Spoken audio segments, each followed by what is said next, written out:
저희는 지금 이방 나라, 바로 열방들이 심판을 받는 그런 내용을 다루고 있습니다. 어제 제가 말씀을 전하면서 이방에 있는 이제 모두 7나라가 되겠는데요. 지금 5나라를 언급하고 있는데 첫 번째 나라가 암몬인데 왜 이스라엘이 심판받는데 왜 주변의 열방들이 심판을 받을까? 좀 이해하시기 어려웠을 것 같아요. 죄 지은 사람들은 그 사람들이고 하나님께서 선택한 백성이 그 사람들이니 그 사람들만 심판받으면 되지 왜 주변에 있는 사람들이 심판을 받을까? 그런데 성경은 저도 여러분에게 소개할 수 있는 게 성경 말씀을 소개할 수밖에 없잖아요. 그렇죠? 근데 성경은 아주 심플하게 말씀하셔요. 심플하게. 그게 전부 25장에 네 나라에 대한 얘기가 나오잖아요. 이제 26장부터 제가 지금 보는 두로가 나올 텐데 아주 심플합니다. 자, 이 암몬이라고 하는 나라, 제가 어제 이제 여러분에게 그 지도를 이렇게 좀 설명해 드렸잖아요. 그 이스라엘 지도. 이게 딱 그냥 이렇게 우리처럼 토끼처럼 생긴 게 아니고 여기 손바닥처럼 보시면 돼요. 근데 가운데 이렇게 요단강이 이렇게 흐른다 이렇게 보시면 돼요. 가운데 요단강이 흐르는데 그 위에는 갈릴리 바다가 있고 중간에 요단강이 있고 그 밑에는 사해 바다가 있다. 요단강을 중심으로 해서 이 열방들이 다 있는 거예요. 자, 바로 이 요단강을 중심으로 이 왼쪽 끝이 지중해 바다가 있는 거예요. 근데 지중해 바다가 있는데 그 지중해 바다에 딱 해안선을 접경해서 딱 붙어 있는 나라가 블레셋이에요. 이렇게 직사각형처럼 딱 붙어 있어요. 그리고 그 블레셋은 지중해에 붙어 있는데 블레셋 옆에 그리고 요단강 사이에 유다라고 하는 나라가 있어요. 그리고 그 요단강을 건너서 바로 그 이 사해 위편에 바로 제가 지금 말씀드리려고 하는 암몬이 있습니다. 그리고 그 사해 끝부분에 바로 암몬 다음에 모압이라고 하는 나라가 있어요. 그리고 그 밑에 완전 남쪽에 두로가 있는 거예요. 그러니까 그것만 생각하시면 돼요. 이렇게 손바닥처럼 생겼는데 가운데 요단강이 흐르고 바로 왼쪽 끝 지중해에 붙어있는 나라가 블레셋이고 그 가운데 유다가 있고 바로 강 너머에 바로 열방 세 나라가 있다.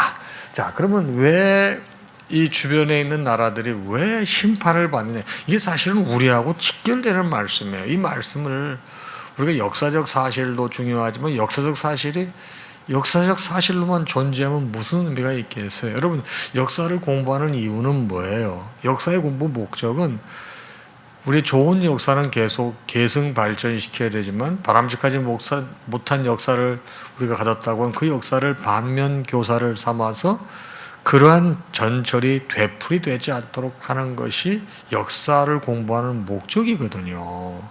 자, 그러면 이스라엘이 유다가 멸망했는데 주변에 있는 나라들은 왜 무엇 때문에 심판을 받느냐 이 말이에요. 그게 키포인트예요. 첫 번째, 이 암몬이라는 나라는 이제 다른 사람 다 비슷해요. 다른 사람은 잘못됐는데 좋아하는 거예요. 우리 믿음의 형제 자매들이 다른 사람들이 잘못된 게 자기의 죄든지 자기의 뭐 실수든지 뭐 애매하게 어려움을 겪든지 다른 사람의 불행에 대해서 우리가 긍휼히 여기고 안타까운 마음을 갖는 건 괜찮지만 거기에 대해서 그 반대의 감정을 갖는 건 하나님이 기뻐하시지 않는다는 게 가르침이에요. 자, 그러면 암몬은 왜 심판을 받았어요? 나의 성소가 더럽혀지고 유다 땅이 쑥대밭이 되어 이스라엘 백성들이 포로가 되어 갈 때에 이 암몬 사람들이 뭐를 했냐면 환호성을 지른 거예요. 너무너무 좋아한 거예요. 뭐 그도 이제 이해는 가요. 왜냐하면 유다하고 늘 경쟁 관계에 있어서 인접 국가니까 늘 그러지 않았겠어요. 이해는 가요. 그러나 하나님 그거 기뻐하지 않으셔요. 그 다음에 모압이라는 나라는 뭡니까? 옆에서 볼 때 대단한 나라인 줄 알았더니 이렇게 그냥 망하는 걸 보니까 유다 별거 아니구나. 무시하는 거예요. 보니까 별거 아니네. 하나님께서 너무 언짢으셔서 말씀 보니까 유다의 옆구리를 찌르시겠다고 그래서 여러분 옆구리 찌르면 어떻게 돼요? 죽는 거죠. 그래서 암몬은 그렇게 해서 심판을 받고 모압은 또 그렇게 해서 심판을 받습니다. 그 다음에 이제 에돔이 되겠죠. 에돔은 지나친 복수심이 있었어요. 지나친 복수심. 여러분 사람이 누구에 대해서 지나친 복수심을 갖는 거 그리고 안갚음하는 죄를 지었어요. 지나친 복수심을 가지고 있다 안갚음을 하니까 하나님께서 그걸 기뻐하지 않으셨어요. 저는 이 말씀을 보면서 항상 이런 생각을 해요. 한일 관계, 한중 관계 참 애증의 역사예요. 그렇죠? 애증의 역사예요. 근대에는 우리가 일본의 식민지가 돼서 매우 어려움을 겪었지만 여러분 우리 삼국시대로부터 시작해서 고려, 조선 다 보게 되면 중국의 침략을 얼마나 많이 받았어요. 이 자만한 한반도가 주변 열강 때문에 얼마나 어려움을 많이 겪습니까?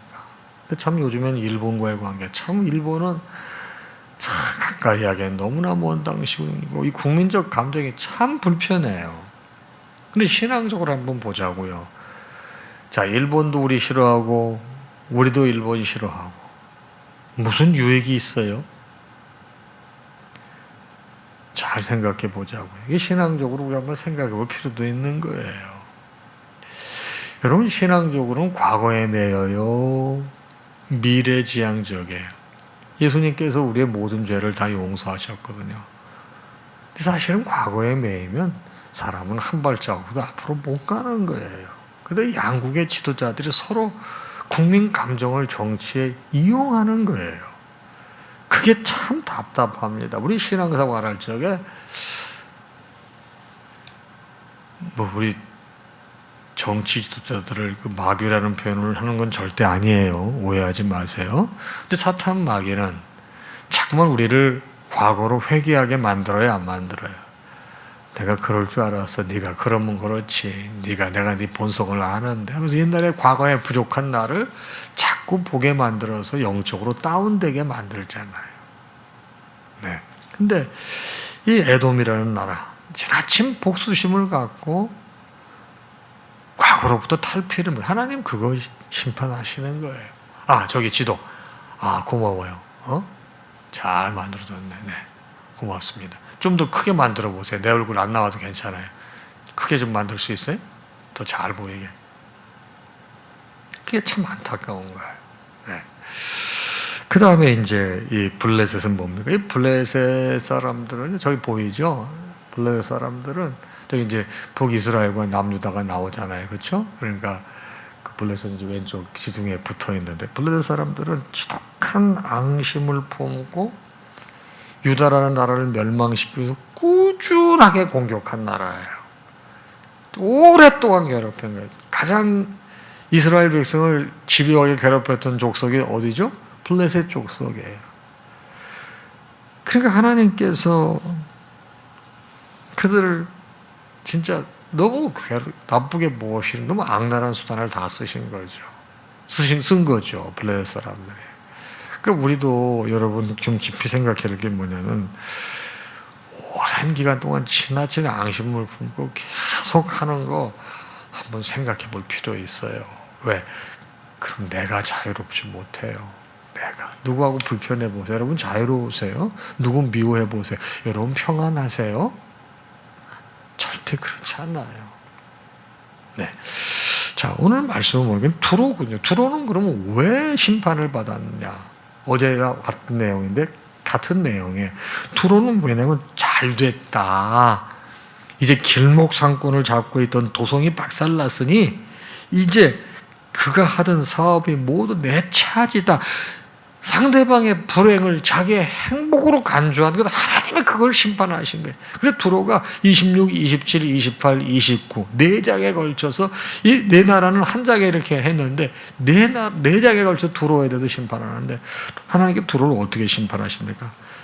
여러분, 두로 완전히 이 땅에 없어지게 합니다. 자, 오늘 말씀이 15절부터 보는데요. 15절부터 18절까지의 내용은 두로가 이제 멸망했다는 소식이 전해지자 두로 주변의 많은 섬들과 무역하던 많은 나라들이 두려워하며 놀라는 모습을 묘사하고 있는 게 15, 16, 17, 18 4절이 되겠습니다. 이 같은 이 하나님의 공식적인 심판은 바로 우리 모두에게 각성의 계기가 되는 것입니다. 자, 그러면 오늘 이 아침에 주시는 말씀은 바로 어떤 의미를 여러분과 저에게 주고 있습니까? 먼저 두로는 이 하나님의 도성이었던 예루살렘과 늘 협력 경쟁 관계였습니다. 그런데 이 사람들은 협력하고 경쟁하는 오로지 무역, 돈 버는데 돈 보고 좀 더 필요하면 세력을 키우는 데만 급급하고 큰 목적만 가지고 교류했습니다. 근데 예루살렘이라고 하는 것은 어때요? 하나님의 도성이기 때문에 예루살렘 성과 교류할 때 하나님의 관심, 바로 이 구원에 관계되는 부분에 대해서는 전혀 관심이 없었어요.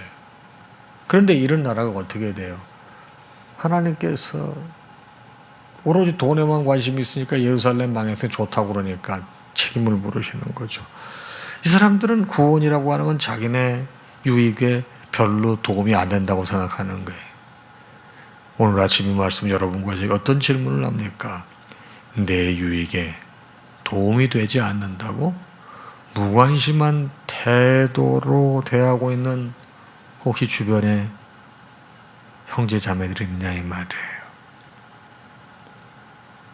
나에게 유익이 되지 않으니까, 내 관심에 직결이 되지 않으니까 별 볼 일 없이 보는 형제 자매들이 없느냐 이 말씀이에요. 자, 두 번째 내용은 뭡니까? 이제 17절 18절은 같은 내용이 슬픈 노래인데 두로라고 하는 나라가 어떤 나라였습니까? 해상 무역을 했던 나라입니다. 바로 그들이 살았던 성읍이 유명한 성읍이었습니다. 그들의 성이 견고하였도다 그랬습니다. 그런데 여러분, 이 두로가 심판을 받게 되니까 살았던 유명한 성읍이 두려운 곳이 되어버렸습니다.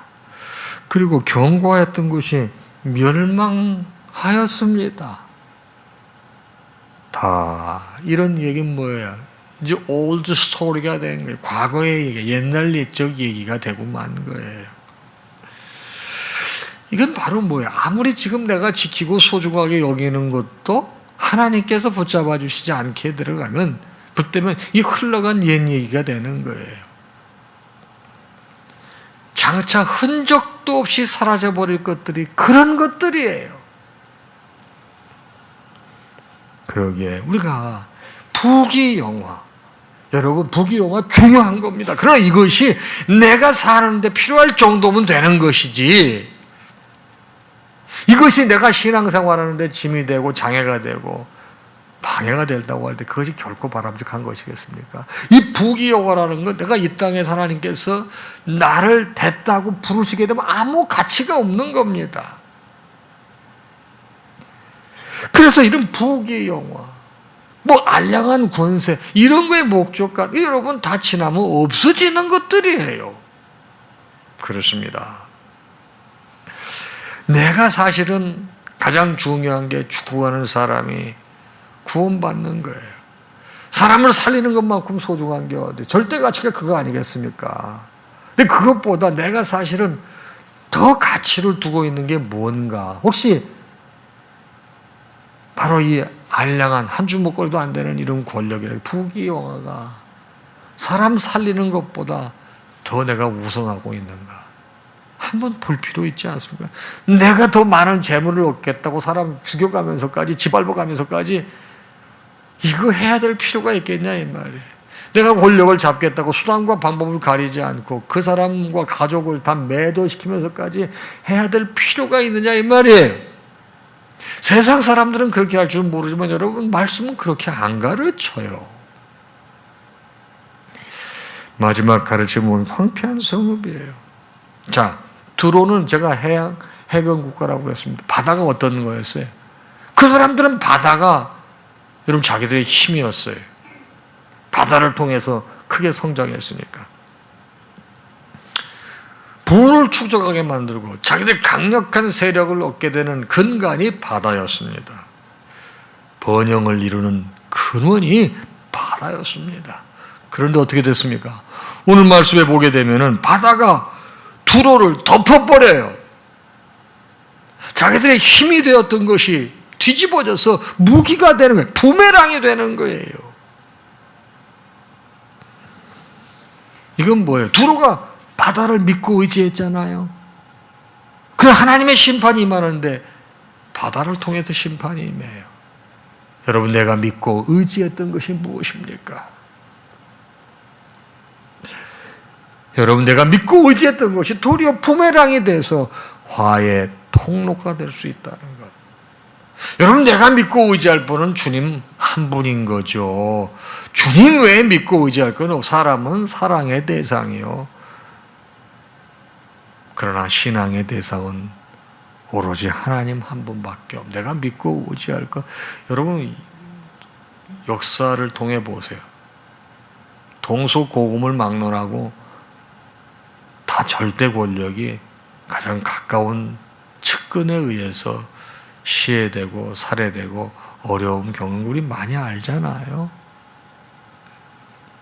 내가 가장 믿으니까 가까이 두는 거 아니에요? 근데 그것이 화의 통로가 된다는 거예요. 그래서 여러분, 내가 믿을 분은 주님 외에는 없어요. 좀 싸늘한 말씀드려서 죄송해요. 내가 이른 아침부터 밤이 맞도록까지 수고의 떡을 먹기 열심히 경제활동을 하는데 그것도 믿을 만한 건 못 돼요. 내가 건강을 유지하기 위해서 좋은 거 골라 먹고 PT도 하고 이런저런 운동을 다 해도 하나님께서 그 장막을 걷어가시면 그것도 그냥 끝나는 거예요. 권력이요? 여러분, 권력을 왜 잡으려고 그러는 줄 아십니까? 권력을 잡아야 나를 지키는 거거든요. 그래서 잡으려고 그러는 거예요. 그래서 역사는 산자의 역사다 이런 말도 있는 거예요. 그런데 여러분, 그것도 한 주먹거리라는 거예요. 그래서 오늘 아침 우리가 좀 생각할 게 뭐냐? 그런 것들 없으면 안 돼요. 여러분, 북이권세도 필요하고, 북이영화도 필요하고요, 건강도 필요하고요, 권력도 필요해요. 그런데 그것이 나를 지켜주는 건 아니에요. 나를 지켜주고 내가 믿을 수 있는 대상은 주님 외에는 없어요. 투로가 그랬잖아요. 이게 엄청난 나라가 주님 말씀대로 흔적도 없어져. 여러분, 두루라는 얘기 지금 성경에서나 들어보지 역사적으로 두루나 봅니까? 근데 이 나라가 어떻게 돼? 쭉 보세요. 20절부터요. 내가 너를 구덩이에 내려가는 자와 함께 내려가서, 구덩이에 내려가는 자가 누구? 죽는 거죠. 옛적 사람에게로 나아가게 하고, 옛적 사람도 죽은 사람이에요. 너를 그 구덩이에 내려간 자와 함께 땅 깊은 곳 예로부터 황폐한 곳에 살게 하리라. 지옥에 간다는 얘기죠. 못 올라온다는 얘기죠. 내가 다시는 사람이 거주하는 곳이 되지 못하리니 살아있는 자의 땅에서 영광을 얻지 못하리라. 이 두로 땅이 사람 살지 못하는 여러분 땅이 되는 거예요. 21절이에요. 내가 너를 패망하게 하여 다시 있지 못하게 하리니, 패망해서 다시 나라가 존재하지 못하게 한다는 거예요. 사람이 비록 너를 찾으나 다시는 영원히 만나지 못하리라. 누구의 말씀? 주 여호와의 말씀이니라. 여러분, 오늘 아침 말씀은 여러분과 저에게 오로지 우리 믿음의 대상은 누구라고요? 이분 한 분밖에 없다는 거예요. 내가 믿었던 것들이 뒤집어져서 부메랑이 될 수 있다고 하는 것이 오늘 아침 말씀입니다. 여러분, 신앙생활 할 때 중요한 게 방향이 중요해요. 방향을 바로 잡아야 해요. 시간이 걸려도 목적지에 가는 거예요. 방향을 잘못 잡으면 아무리 부지런히 움직여도 잘못 간 곳에 도달하는 거예요. 오직 예수입니다. 그래서 오늘도 오직 예수로 평안하시고 승리하시길 주님의 이름으로 축복합니다. 찬양하겠습니다.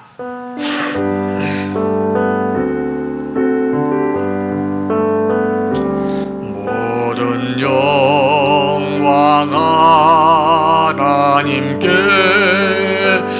모든 영광 하나님께, 모든 영광 하나님께. 나는 자유의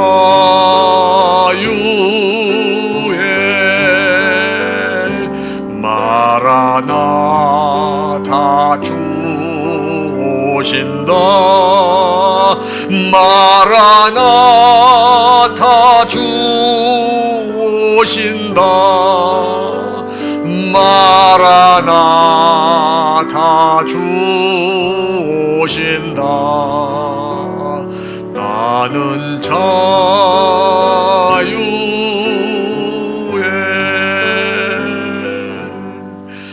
우리 주님 예수 그리스도의 크신 은혜와 하나님 아버지의 무한하신 사랑하심과 성령님의 감동 감화 교통 역사 충만하심이 오늘 아침에 주신 말씀을 받고 하루를 시작하는 사랑하는 당신의 모든 자녀와 그 가정 위에 이제로부터 영원토록 함께 있을지어다. 아멘.